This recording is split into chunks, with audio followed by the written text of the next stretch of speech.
C'est évident de dire que Créteil est en pleine confiance. Je veux dire, à leur place, on le serait moins. Par contre, il ne faut pas dire que nous, on ne l'est pas, au contraire.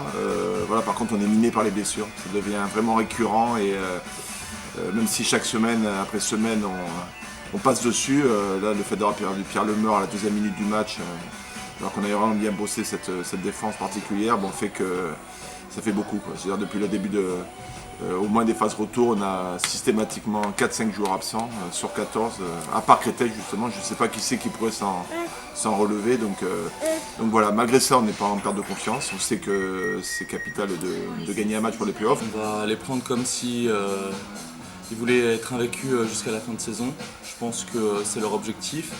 Ils ont vraiment envie d'écraser toute cette Pro D2 pour être vraiment en confiance pour l'année prochaine en LNH. Donc je pense qu'ils vont arriver avec des grandes envies. Donc nous, ce match, on le prépare du mieux possible en s'attendant à une grosse bataille. Ouais, ça va être très dur. Et puis on verra ce qui se passe.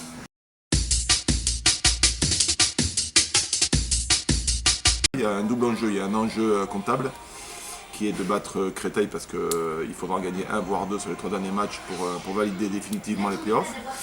Et la deuxième chose, c'est plutôt honorifique, c'est-à-dire que recevoir le champion de France invaincu, de les battre serait une façon de marquer notre territoire aussi, d'être la première équipe et peut-être la seule à les battre cette saison sportive.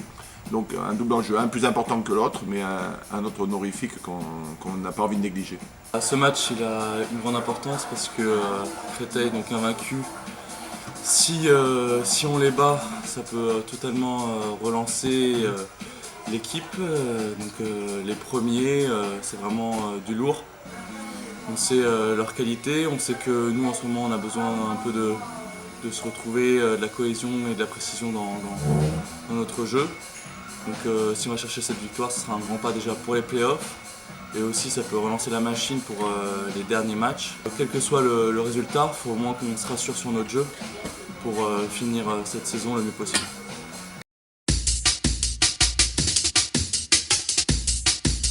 Je pense que oui, ils ont des individualités très fortes, mais après c'est des individualités qui se révèlent au travers du collectif. C'est un mélange de jeunes, voire très jeunes joueurs et des joueurs plus expérimentés. Et je pense que c'est ça qui a pris, avec la fougue des jeunes qui veulent montrer des choses et les plus anciens qui arrivent à gérer tout ça. Je pense que c'est ça qui a fait aussi leur réussite cette année.